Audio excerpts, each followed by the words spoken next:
Thank you for inviting me to participate on this conference today and label me as the keynote speaker. I'm very honored, and hopefully I will be able to deliver and show you something interesting. But I'm going to talk a little bit about, well, obviously the today's topic, but maybe from a little bit, different point of view.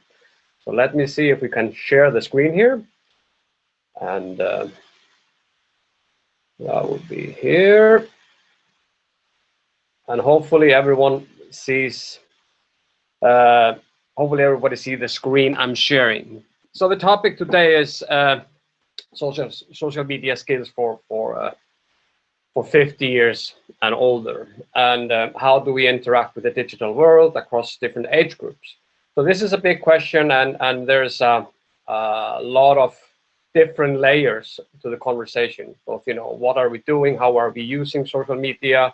How are we using well, how the internet in general is benefiting us in daily life? But we sometimes forget how far we've come and how dramatically things have changed over a relatively short period of time.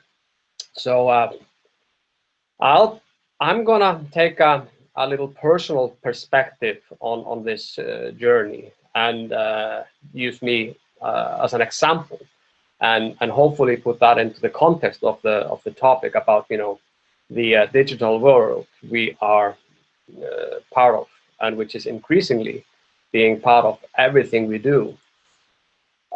So I'm going to talk a little bit about me and briefly, obviously, about media consumption, information, how we build trust, and what's coming. So I am 49 years old, and even though I feel like 27, I sometimes forget that things have changed dramatically in my lifetime. And a lot of the things we take for granted every day, we just forget that they even didn't exist 10 years ago, 15 years ago, 20 years ago. So in the time I've done marketing, and in my lifetime as a digital marketer, using digital tools for marketing purposes, what I do today is completely well, didn't exist when I started my job at Birtingahúsið some years ago. So being only 49 years old, things have changed dramatically. So when I was a kid, when I was growing up, we didn't have anything that was called social media. We had TV, and we had radio, and we had newspapers. So the source of information was very different from the source of information we have today. But even though we had TV, we had no broadcast on Thursdays. So there was no TV on Thursdays. So we had to come up with something, ourselves. We couldn't have television take care of us on Thursdays. There was just no TV. And there was no TV in August as well, because we had one state network broadcasting in Iceland at the time. And as with everyone else, they had to go on their summer holidays, and they did that in August. So they shut down the TV in August. So there was no TV in August. That changed late in the late 1980s, but this was the reality we lived with, and nobody complained. It was awesome. We just had different ways of doing things, and there was no shortage of things to do. So also in my lifetime, I've encountered all these different technologies. So I grew up in remote Iceland, and when I was born, that was pretty much where the road ended. And things have changed dramatically, but even I got to use old telephones like the one you see on the left, but the mainstream gadget was the one in the middle. And today we take it for granted to be connected 24/7 on our mobile phones, receiving information, being bombarded by information and ads and messages and God knows what every single day of our life. And if our phones get silent for a minute, we think we're missing out on something. So the access points have changed dramatically. The ways we receive information has gone from, calling each other, maybe once a week, which I did when I went to school. When I went to college, I had this weekly phone call from my parents. That was it. Now we interact every single day, one way or another. So media, both access point in terms of technology and media conceptions and source of information has changed dramatically. And we're seeing the landscape of media consumption changing as well. So this is an example of how media usage in Estonia is among 18 to 74 years old. And these numbers are from 2018, and they've probably changed a little bit. And the numbers are minutes. And you can see that we spend like the largest share of media usage is internet. We're online all the time, and we spend fair amount of our online time on social media as well. But we still watch television, we still listen to radio, but we do it maybe differently than we've done it in the past. So we see the traditional media is getting less and less attention. Readerships, newspaper readerships is down and has been going down on average over the past 20 years. But at the same time, we go online to read news, and the amount of news we're being delivered is obviously way bigger than 20, 30, 40 years ago, when it was editorial and more than it is today, and obviously just fewer news to share. And even though we live in relatively similar countries, or at least that's what we think, there is some difference in media consumption across countries. And here we compare, comparing Estonia and Norway, we see that Estonians, they seem to spend more time online than their fellow Norwegians, and they have gone more mobile than their fellow Norwegians. So we're seeing difference. There is a difference in what we're doing, which tools we're using, which how we consume media across different countries. And there's a difference, even though we think those countries are relatively similar. So we see this also like in Iceland, where commercial TV was came fairly late to existence. Traditional media has been fairly strong, but we're seeing the same pattern here as everywhere else. Online is taking over. We're using the traditional media is going down. The online media is or online media usage is going up, and things are changing, and that is okay. That's not necessarily a bad thing. That's just how things change. But overall, the global media usage has come to the point that we are spending on average 2.5 hours a day on social media every day. So social media definitely plays a huge role in our daily lives, and it's become a normal part of what we do every single day. And when Facebook breaks down, everything goes crazy, and we think we're missing out on something. We can simply not be disconnected for a minute or two. We need to stay connected. So that's definitely an indicator of how our lives have changed dramatically. We didn't care if the television was unplugged every Thursday. We just got, did different things. So now we're getting used to being connected every single day. and internet in general is just something we, at least in this part of the world, we cannot live without.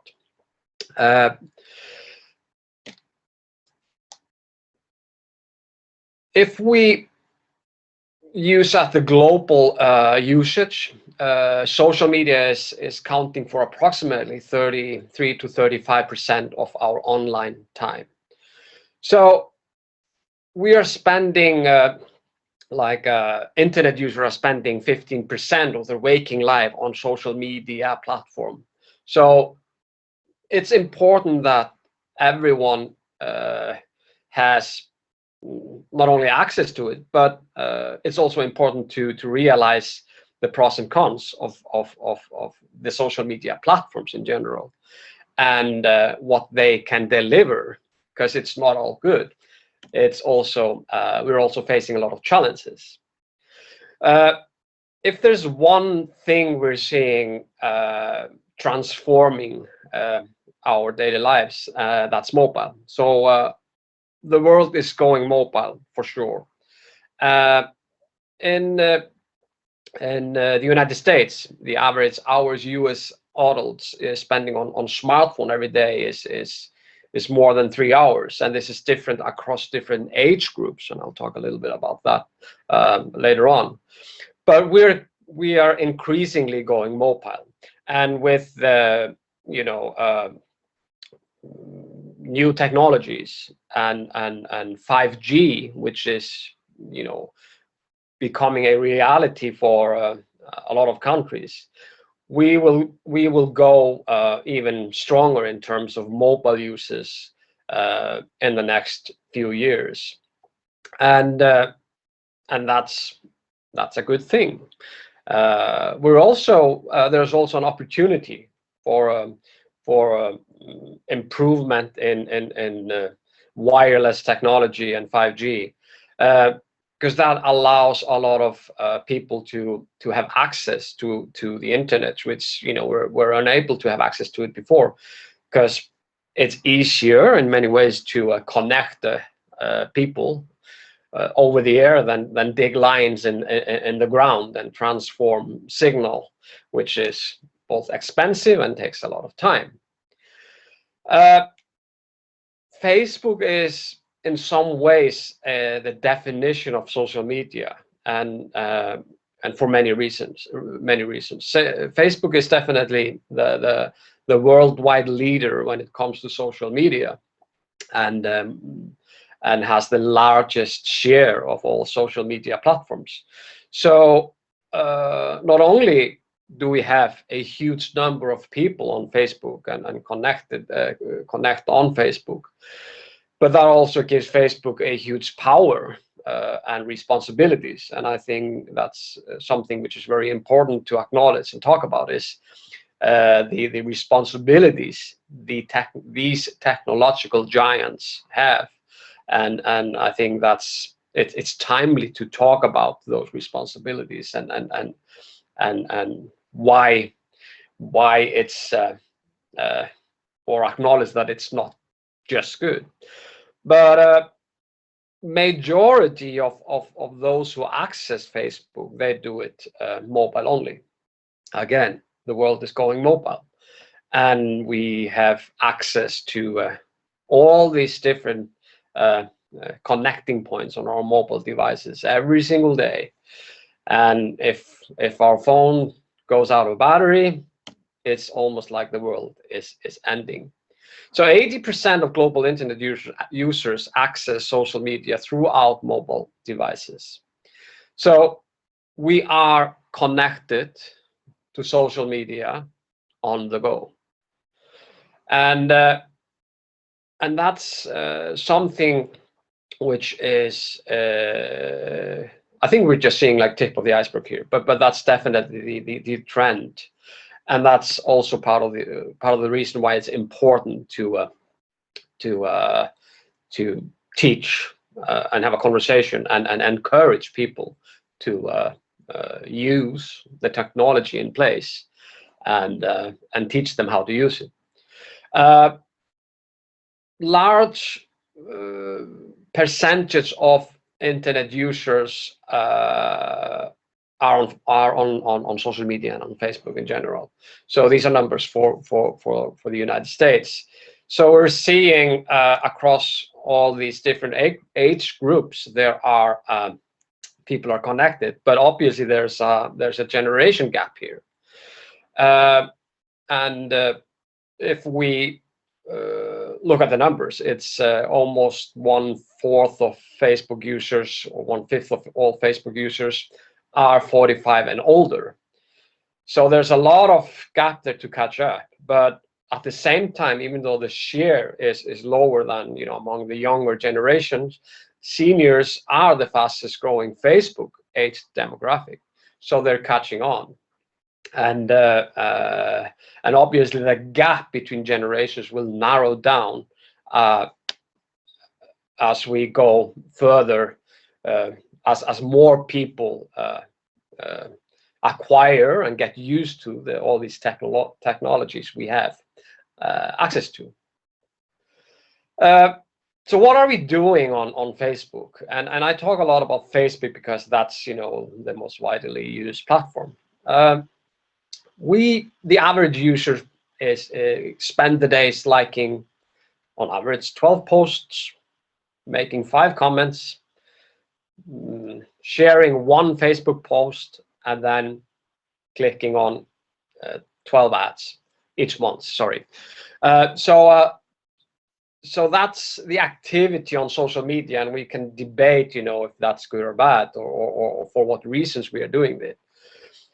With the introduction of GDPR legislation in Europe, which basically sets these technological giants some limits to what they can do in terms of tracking users, I think that's a very good approach to sort of moving the power from the platforms to the users. And we will probably see more of that in the coming years, so that these platforms cannot exploit their users for financial profit. As we know, Facebook and Google, they earn most of their revenue by selling data, which they collect on their users, by allowing digital marketers like me to target you with some ads. So that's also something we are probably just at the early stages of talking about. That there are things we haven't come far in that sense, and there is a long way to go in terms of finding the balance between the platforms and the users, and also that every single user is aware of what sort of grants is giving those platforms and using their informations and data. And this is also very important when it comes to sources of information, because being connected every single minute of our waking life, receiving all these news flashes and messages and being bombarded with all kinds of information, it's pretty much unfiltered what we're receiving. So in a survey, and this covered 7 sort of major economies or countries, almost 80% reported that their mobile phones helped them obtain news and information about issues. What sort of information and what sort of news and what sort of issues, that's a whole different story. And this is a real thing. So these platforms, they have access to us, the users, and it's difficult to verify what's true and what is not true. And this is probably going to be a huge challenge for us in the coming years. And this slide is nothing made up. It was actually something circulating around social media, giving millions of people access to that sort of information, which had to be corrected because the Chinese troops, they had not invaded Maine, but a lot of people, they did not question the information they got. They just got it on their phones on the go. So verifying the information is a whole different thing. So the term creative destruction has been attributed to the economist Schumpeter, and this is basically about how technological innovations changes our economies and society as a whole. And it's like we take a huge leap in between incremental innovations, and we're definitely going through a huge change, and we're probably in the middle of the storm, with information being at the tip of our like at our fingertips. Access and exposure it has transformed and changed. If we're attending university, we don't have to spend 8 to 12 hours at a library to have a shot at whatever we're studying. These informations are all at our fingertips through our computers and phones. We have more ways to connect to people, and at the same time, we have more ways to influence others, and that can be both for good reasons and debatable reasons. And the internet has obviously transformed our lives, and as I said, we've just seen the tip of the iceberg. So I want to bring in a quote or American sociologist named Robert Putnam about community connectedness, because when we talk about digital transformation and social media and mobile usage and being able to being connected 24/7, there has been a limited conversation about the depth of the connections we're making. So community connectedness is not just about warm, fuzzy tales of civic triumph. In measurable and well-documented ways, social capital makes an enormous difference in our lives. So social capital is a term which is which is recognized by the OECD, and this is a term Robert Putnam did a whole lot of research about, and that's a term I want to sort of throw out here. At the same time, we talk about social media because it's important to acknowledge that social media is just the technology. It's just the technology facilitating connections. And it's just the platform that allows us to share any type of content we want, anytime we want. So this is just the technology behind the content. Social capital, on the other hand, is defined as networks together with shared norms, values, and understanding that facilitate cooperation within or among groups. So my question is social media strengthening these values, and is it facilitating in one way or another how we work together, cooperate, and how we bond within and across groups? And maybe that's something we need to give more attention to, because it may be, a prerequisite rather than consequence of effective computer-mediated communication. While social media is just, us watching the news feed, commenting, liking, sometimes sharing, and clicking ads. So trust is something which is definitely a term that I feel we need to talk about when we talk about social media and the benefits of social media. Is it eroding trust, or is it making us like reinforcing trust, or is it just doing nothing at all? We don't know. So information is definitely not knowledge, as Albert Einstein said. Information can be is something we need to verify, and we need to verify it ourselves, because no one else is gonna gonna do it for us. But this is definitely just the beginning. So even though we, and when I say we, it's like, you know, the coming from a place which is highly connected, with high percentage of people using social media, we also have to remember that that it's not like that everywhere else. But we have 4 billion people around the world who use social media each world. It's half of the world's population, and we are having 2 million new users joining every single day. So there's a lot of power in that in itself, and it's in some ways it's a power game, because there's a lot of value, you know, getting us access to all those people connected, but also what's going to happen when we get the other half connected to the internet. Roughly half of the world population is using social media platform, so there is still a long way to go. We're just halfway there. What's going to happen? We'll just have to wait and see. So that's my thoughts about today's topic, and I'll happily try to answer some of your questions later on.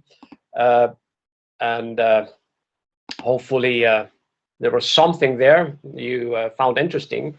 But even though being a digital marketer, I think it's very important to address not only the benefits or the look on the bright sides. We need to also talk about the challenges, and we need to plan ahead so we make the most out of the possibilities that we have being connected to each other 24/7, every single walking moment of our lives. So that's all.